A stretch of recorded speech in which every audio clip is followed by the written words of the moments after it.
प्यार ला ला ला ला ला ला दिखे अनजानी के सब लाए जुहार मिलके मनावा बाँट सबला प्यारे गा छेरछेरा आगे संगी हमर तिहार गा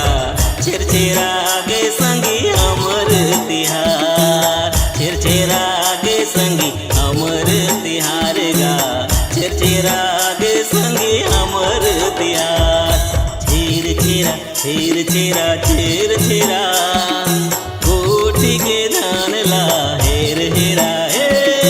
छेरछेरा छेरछेरा छेरछेरा कोठी के धान ला हेर हेरा छेरछेरा।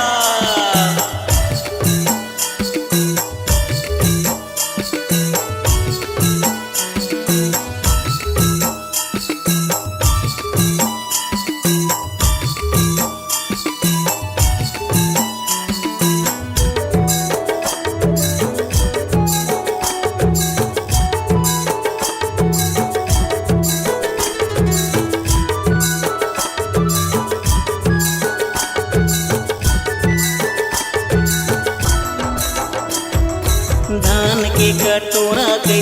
आनी पानी तिहारे रखे हमारी छत्तीसगढ़ माँ हमारी छत्तीसगढ़ मना सुवारी कटुआ पूरी किस्म किस्म बनाई रोटी हमारी छत्तीसगढ़ माँ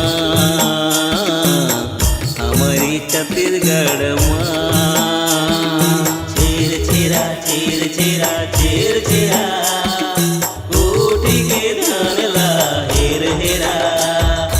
धान के कटोरा कहते आनी पानी तिहारे रखे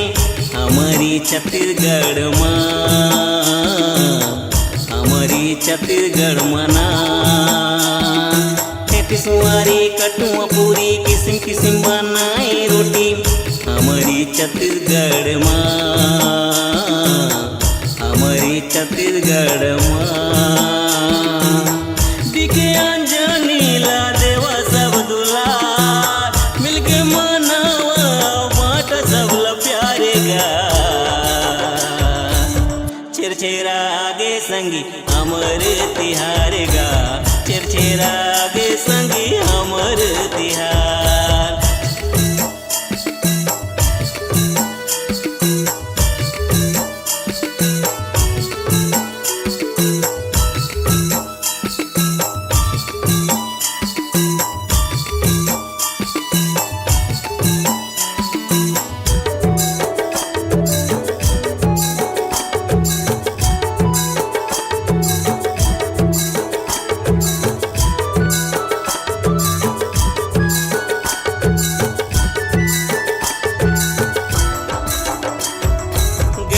गली लकसियान धर के चरिया करे बखान नवा बचर के देवधान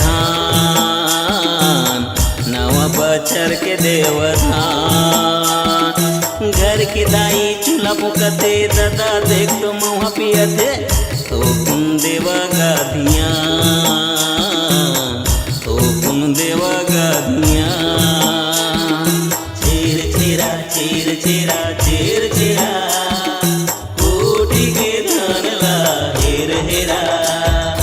गली गली लकसियान धर के चरिया करे बखान नवा बचर के देवधान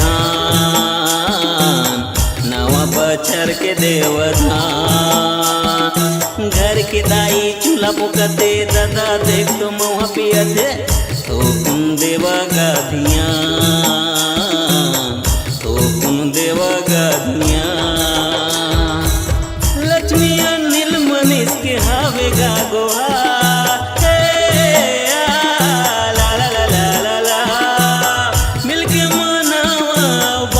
सबला प्यार लक्ष्मी अनिल मनीष के आवेगा गोहार मिलके मनावा बाँट सबला प्यारे गा छेरछेरा आगे संगी हमर तिहार गा छेरछेरा आगे दाई हमर तिहार